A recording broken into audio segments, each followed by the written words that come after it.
Onederful Kids, it's Miss Vicky here. Welcome to Kids Service, made especially for you.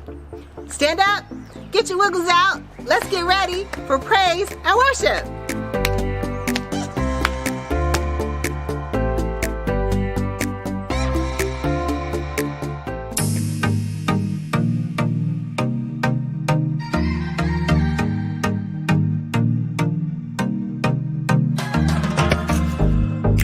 Plans for me are good. You hold my future.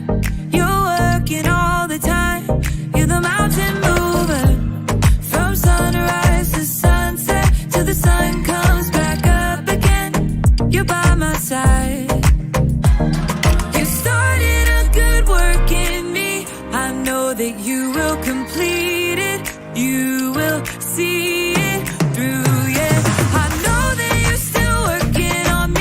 And everything that you say you'll do, 'cause I believe that you are faithful, oh, you are faithful, oh, you are faithful. I'll trust your every word, 'cause I believe that you're working for my good. Yes, you're committed. From sunrise to sunset, till the sun comes back up again, you're by my side. You started a good work in me. I know that you will complete it. You will see it through, yeah. I know that you're still working on me.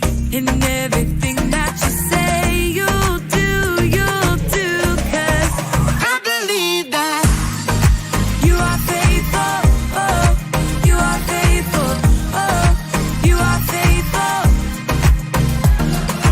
You are my hope, you are my future. You are the mountain mover. You are faithful. You are my hope, you are my future. You are the mountain mover. You are faithful. You started a good work in me. I know that you will complete it. You will see it through, yeah. I know that you're still working on me. And everything that you say you'll do, 'cause I believe that you are faithful, oh, you are faithful, you are faithful, oh, you are faithful, oh, you are faithful, oh, you are faithful.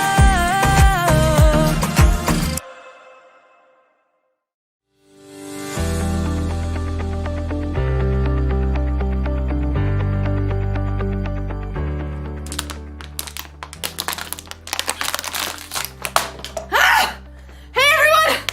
I'm Erica, and I just ran a 5K race this afternoon! I didn't win, but I also didn't give up. I made it all the way to the finish line, so it's time to celebrate! Yeah! Oh man, I have been training all month for this race, so it has taken a lot of commitment. Commitment is making a plan and putting it into practice.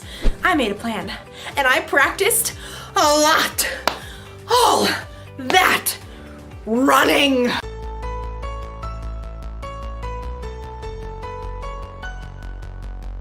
And strength training.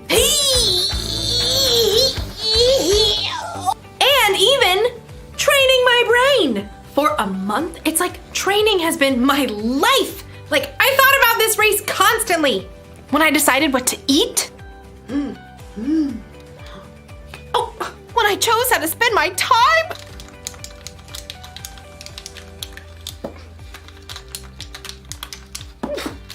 From morning until night, I kept my mind on the race. That's what you gotta do when you truly commit to something. Like, you've gotta live like it's important to you. Today's story is about a woman who lived her whole life that way. I'll see you when you get back. I've gotta get this party started! The Bible. It's 66 books of history, stories, letters, and poetry that fit together to form God's one big story. the epic adventure of how he created us and loves us so much that he made a way to rescue us. As we travel through the Bible, from Genesis to Revelation, we discover people who met God and found their lives changed forever. Now, for an amazing story, inspired by the book of Mark, chapter 12, verses 41 through 44. When Jesus rode into Jerusalem on a donkey the week before Passover, the crowds were excited. Hosanna! Blessed is the one who comes in the name of the Lord! Hosanna! In the name of the Lord! But the religious leaders were not. He's turning the world upside down. We'll have to fix that, won't we? All week, the religious leaders sent men to try trapping Jesus with trick questions. Teacher, is it right to pay taxes to Caesar?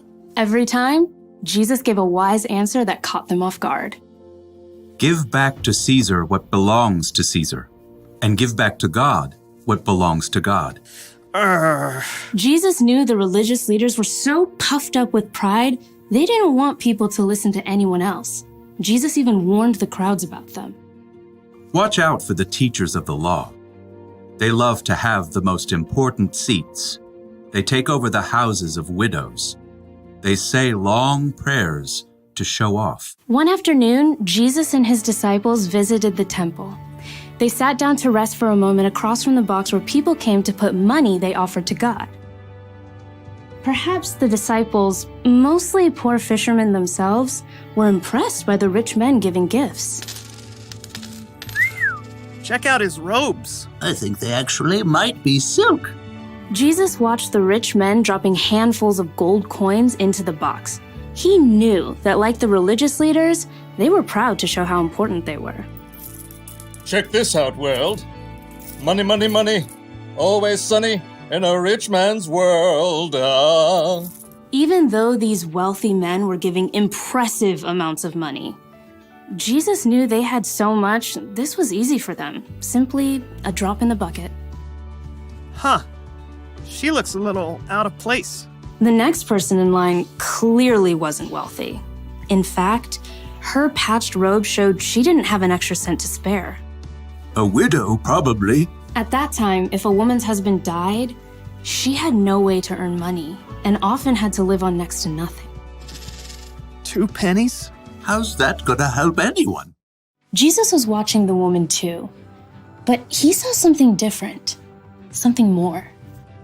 Come over here, all of you. The disciples gathered around Jesus. What I'm about to tell you is true. That poor widow has put more into the offering box than all the others. Jesus' friends tried to sort it out. Excuse me, pennies versus gold? You couldn't buy an order of fish nuggets with that. Jesus knew what his disciples were thinking. The others all gave a lot because they are rich, but she gave even though she is poor. She put in everything she had. That was all she had to live on. Oh. When you put it like that. The rich men, like the religious leaders, were concerned with what things looked like on the outside. They didn't want to give in a big way that might force them to change on the inside. But the poor woman, who had almost nothing, chose to give everything. And Jesus saw her heart and knew that her pennies were worth far more than the rich man's gold.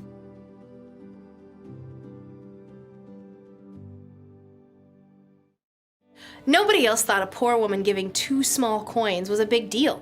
But Jesus saw the truth. Other people gave because they were rich.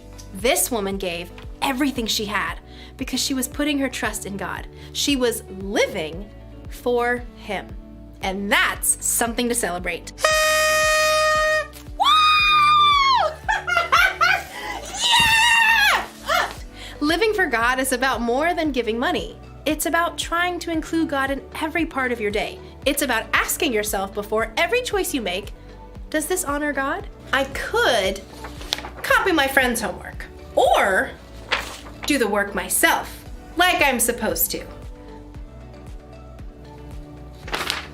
I'm gonna do the work. Or ask yourself, does what I'm about to do show love to others?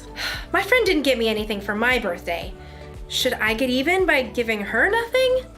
Or should I forgive her? Well, I did already wrap it. She's gonna love it. If you ask yourself those questions, it'll help keep your mind on God. It'll help you think about how Jesus lived and loved others. This probably won't become a habit overnight. That's why the one thing to remember today is this: practice living for God. The more you practice asking yourself, does this honor God? And does this show love to others? The more natural it becomes. It feels good to commit to something and stick to it. I'm glad I committed to running a 5K. I feel stronger and healthier, and between you and me, I think I'm going to start training for another one. But first, we celebrate! See you around!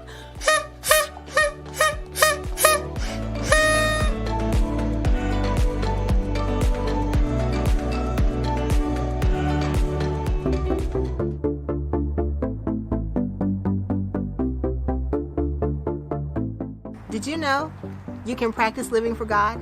Yeah? Everything you do should honor God.